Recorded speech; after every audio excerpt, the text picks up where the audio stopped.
Que tus palabras sean mis palabras. Háblame, Señor, directo al corazón. Hola mis hermanos, te habla tu hermano y amigo Drenny del Rosario. Y en esta sección de Un Solo Evangelio vamos a leer el Evangelio que corresponde al día de hoy, 17 de marzo. Y está tomado del Evangelio según San Marcos capítulo 12, versículo del 18 al 34. Y toda palabra de Dios la leemos en el nombre del Padre, del Hijo y del Espíritu Santo. Amén. Se le acercan unos saduceos, esos que niegan que haya resurrección, y le preguntaron: Maestro, Moisés nos dejó escrito que si muere alguno y deja viuda sin hijos, su hermano deberá tomar a la mujer para dar descendencia al difunto. Pues bien, había 7 hermanos. El primero tomó mujer, pero murió sin dejar descendencia. También el segundo la tomó y murió sin dejar descendencia. Y el tercero lo mismo. Ninguno de los 7 dejó descendencia. Después de todos murió también la mujer. En la resurrección, cuando resuciten, ¿de cuál de ellos será mujer? Porque los 7 la tuvieron por mujer. Jesús les contestó: ¿No creéis que estáis en un error precisamente por no entender las Escrituras ni el poder de Dios? Pues cuando resuciten de entre los muertos, ni ellos tomarán mujer, ni ellas marido, sino que serán como ángeles en los cielos. Y acerca de que los muertos resucitan, ¿no habéis leído en el libro de Moisés, en lo de la zarza, cómo Dios le dijo: Yo soy el Dios de Abraham, el Dios de Isaac y el Dios de Jacob? No es un Dios de muertos, sino de vivos. Estáis en un gran error. Acercándose uno de los escribas que les había oído discutir y advirtiendo lo bien que les había respondido, le preguntó: ¿Cuál es el primero de todos los mandamientos? Jesús les contestó: El primero es: Escucha, Israel, el Señor nuestro Dios es el único Señor, y amarás al Señor tu Dios con todo tu corazón, con toda tu alma, con toda tu mente y con todas tus fuerzas. El segundo es: amarás a tu prójimo como a ti mismo. No existe otro mandamiento mayor que estos. Le dijo el escriba: Muy bien, maestro, tienes razón al decir que Él es único y que no hay otro fuera de Él.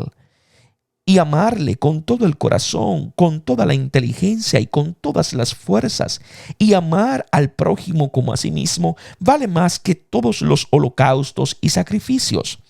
Jesús, viendo que le había contestado con sensatez, le dijo: No estás lejos del reino de Dios. Y nadie más se atrevía ya a hacerle preguntas. Palabra del Señor. Gloria a ti, Señor Jesús. Habla, Señor, que tu siervo escucha. Saduceos, descendientes de las grandes familias y propietarios terratenientes, desempeñaban los más altos cargos sacerdotales y constituían la clase dirigente. Obviamente de tendencia conservadora, consideraban inspirados solo los 5 primeros libros de la Biblia, el Pentateuco, atribuido a Moisés. Rechazaban en bloque la autoridad de los otros libros. Dicen que no hay resurrección. La fe en la resurrección no está formulada explícitamente en el Pentateuco. En la Biblia aparece solo lentamente como punto de llegada de la experiencia de Israel, expresada veladamente en algunos salmos y quizás en Job. Está clara solo en los libros más recientes. Sabiduría, capítulo 1, versículo 5, habla de la inmortalidad del alma, que no ha de confundirse de por sí con la resurrección de los cuerpos. Esta implica la participación del cuerpo transfigurado en la gloria de los hijos de Dios. Los saduceos se parecen mucho creyentes actuales. Creen en Dios, pero no en sus promesas. Encerrados en el materialismo, no creen práctica y o teóricamente en el fin al que Dios nos tiene destinados. Es la más trágica alineación del hombre que pierde aquello para lo cual fue creado, el horizonte que da sentido a la vida. Moisés nos escribió, es la ley del levirato, que está en Deuteronomio capítulo 25, versículo del 5 siguiente.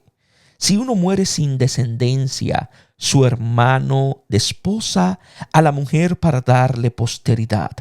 Morir sin hijos es una maldición. La prole es una protesta contra la muerte, una sobrevivencia de la especie, victoria ilusoria, porque no hace sino aumentar el número de los mortales. Sin embargo, se tiene la satisfacción de prolongar el nombre en los hijos, con la esperanza de ver que en ellos se realice la promesa de Dios. La ley del levirato, además, era muy importante para regular la herencia de la tierra, cosa nada desdeñable para los saduceos, nobles y ricos. Eran 7 hermanos. Este caso es narrado para mostrar lo absurdo de la resurrección y ponerla en ridículo. Además, si ésta se diera, no valdría ya más la ley de la monogamia instituida en la creación. Se engañan. Quien no cree en la vida personal futura, hecha posible por la resurrección de los cuerpos, se engaña. Ignora quién es Dios y quién es Él para Dios. ¿No conocen las Escrituras? Su identidad de padre y la nuestra de hijos nos es testimoniada por todas las Escrituras, no solo en el Pentateuco. La revelación ha sido progresiva, adaptada a nuestra capacidad de comprender. Precisamente al final aparece el vino mejor, ni el poder de Dios. Dios es amor más fuerte que la muerte, más tenaz que los infiernos.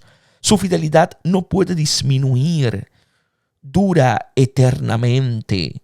Si yo con la muerte desaparezco, a Él no que le queda más que darme de nuevo la vida. Reconocerán que yo soy el Señor cuando abra sus tumbas y los resucite de sus sepulcros. Él creó todo para la existencia, porque es un Dios que ama la vida.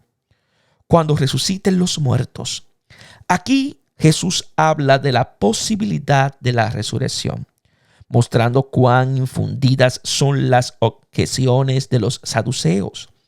Ellos piensan que esta es un retorno a la vida anterior, mientras se trata de una nueva creación en la cual la imagen cede el puesto a la realidad. La relación hombre-mujer en el matrimonio es imagen de la relación Dios-hombre. Él es el esposo. Nuestra unión con Él es la vida eterna, un destino de gloria que ni siquiera nos atrevemos a imaginar. Yo soy el Dios de Abraham. Aquí Jesús muestra la realidad de la resurrección justamente mediante Moisés, cuya autoridad es reconocida también por los saduceos. Se remonta a la experiencia de la zarza ardiendo, en donde Dios se definió como el Dios de Abraham, de Isaac y de Jacob. Un Dios que les pertenece y al cual ellos pertenecen. No es un Dios de muertos, sino de vivos. Esta es la más bella definición de Dios que corresponde al núcleo de la experiencia bíblica. Por lo tanto, si Él es Dios de nuestros padres que ya murieron o es un Dios de muertos, lo que contradice la fe de Israel o los padres ya muertos, deben conocer en Él una vida más allá de la muerte. ¿Cómo puede el Dios vivo pertenecerles si están definitivamente muertos? Una relación se acaba cuando desaparece uno de los términos. Si el autor de la vida es mío y yo soy suyo y hay muerte, no puede no existir la resurrección de los muertos. Es una deducción experiencial del amor de Dios y de su fidelidad. Es el mismo espíritu que atestigua nuestro espíritu que somos hijos y por lo tanto herederos de Dios, de su vida. Uno de los escribas, viendo que les había respondido bien, le preguntó. En esta pregunta no hay polémica. Hay deseo de saber y disponibilidad para escuchar. El único peligro es que el deseo termine antes de que sea satisfecho. El primero de todos los mandamientos. La vida del hombre depende de la obediencia a la voluntad de Dios. Aquí el escriba pregunta cuál es el primero de los mandamientos. Busca su criterio inspirador y unificador para no caer en un legalismo vacío que quiebra la existencia. Escucha, Israel. Jesús se remite al Shema del Deuteronomio capítulo 6, versículo 4 siguiente, que se recitaba en la oración de la mañana y de la tarde. Antes del mandamiento se dice, escucha, Israel. ¿Es posible amarlo solo en la medida en la que conozcamos su amor por nosotros? Increíble para quien no escucha la palabra que los revela. El Señor nuestro Dios es el único Señor. Nuestro amor no está dirigido a un ídolo, sino al único Señor lleno de majestad y digno de reverencia. Él nos creó y nos salvó, mostrándose como el único Señor y Señor nuestro. Amarás al Señor tu Dios. Si no nos lo hubiera ordenado, nunca nos habríamos atrevido. Provoca ternura un Dios que pide. Escucha, por favor, ámame, porque estoy enamorado de ti. Más aún, ¿cómo no me crees? Te lo ordeno. Ámame. El amor o encuentra a uno semejante o lo hace tal. Su amor por mí lo hizo hombre. El mío por él me hace Dios. Amar significa alabar, reverenciar y servir. Alabar, lo contrario de envidiar, es gozarse del bien del amado. Reverenciar es respetarlo y tenerlo en cuenta por temor a perderlo. Servir es poner a su disposición cuanto se siente, se hace y se es. Del Señor mismo aprendo que es el amor, pues Él se ha complacido en nuestro bien más que en el suyo. Nos ha estimado más que a sí mismo y puso su vida a nuestro servicio. Este mandamiento nos hace comprender quién es Él. Es aquel a quien se debe amar porque es amor. Si amar es el fin para el que fuimos creados, nuestro pecado fracaso, en hebreo atá, fallar, es no ser capaces de amar con todo tu corazón. El corazón es el centro de donde brota toda acción. Dios acepta no ser amado, pero no acepta ocupar el segundo lugar. No sería Dios. Él es el polo único con base en el cual oriento toda mi opción. Es el absoluto que no deseo perder. El primero, el único, mi Señor. No tengo ningún otro deseo fuera de Él. El único que calma mi hambre con toda tu vida. Él es el Señor de lo que soy y de lo que hago. Vale más que mi vida, la que pongo a su servicio, como Él lo hizo conmigo. Con toda tu mente. El amor es inteligente. Ama, conocer para amar más. La inteligencia es como el ojo del corazón. No se puede amar lo que no se ve, como tampoco se puede evitar ver a quien se ama. Con todas tus fuerzas, todo cuanto tengo, cualidades personales y medios externos, debo emplearlos en la medida en que me sirven para amarlo. Amándolo así, me realizo plenamente, llegando a ser semejante a Él, que es en sí todo y solo amor por mí. El segundo es este. El amor por el hombre no es una alternativa al de Dios. Brota de este como el agua que brota de la fuente. Por eso es segundo. No porque sea secundario, sino porque todo amor deriva y desciende de lo alto. Quien lo pone como primero confunde el grito con la fuente, y si se separa de ésta se queda sin agua. Amarás a tu prójimo como a ti mismo. Levítico capítulo 19, versículo 18. Nuestra capacidad de amar es mayor que cualquier realidad creada. Es infinita porque es hecha por Dios mismo. El prójimo no es amado en modo absoluto. Sería hacer de él un Dios, siendo que es un hombre. Se lo carga con un peso que no puede llevar y se lo destruye. En general se lo echa fuera con desilusión y odio cuando se da cuenta de que es limitado. Debo amar al otro como a mí mismo, es decir, como a alguien que se realiza amando a Dios.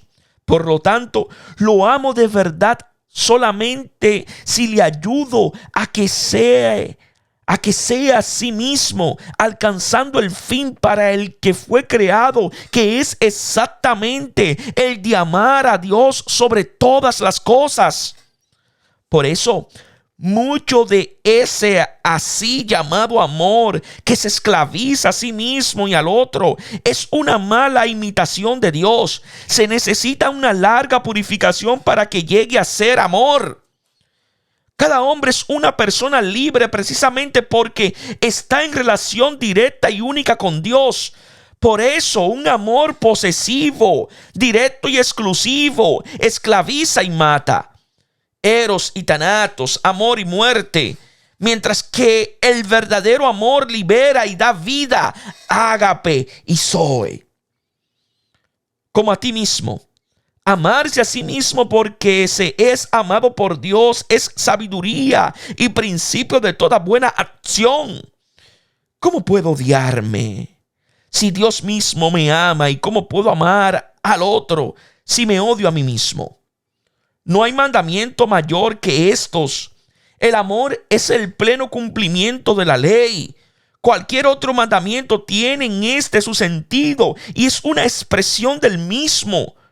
Lo que no viene del amor y no lleva a él no es voluntad de Dios.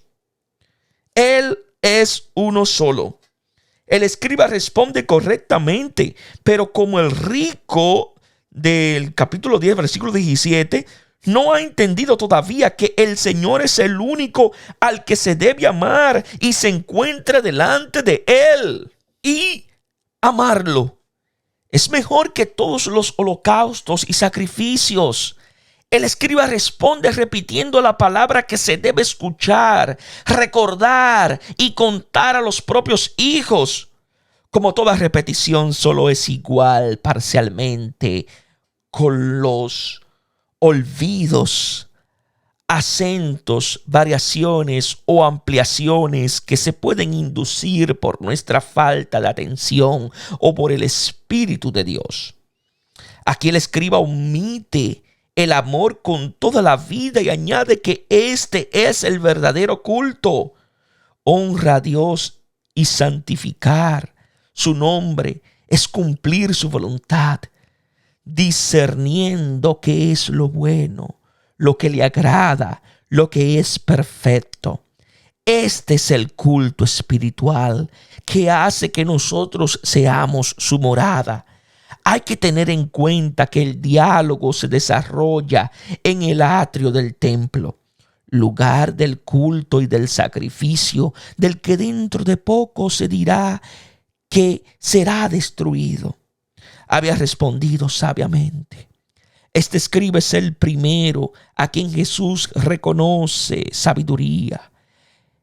Esta consiste en captar no muchas cosas, más o menos sutiles, sino aquello para lo que hemos sido creados. No estás lejos del reino de Dios. Esta respuesta inesperada espera otra pregunta. ¿Por qué? ¿Qué falta todavía? Al rico Jesús le contestó que le faltaba dejar todo para seguirlo. A este escriba le dice que está cerca del reino y entrará en él solo si se atreve a interrogarlo hasta el fondo.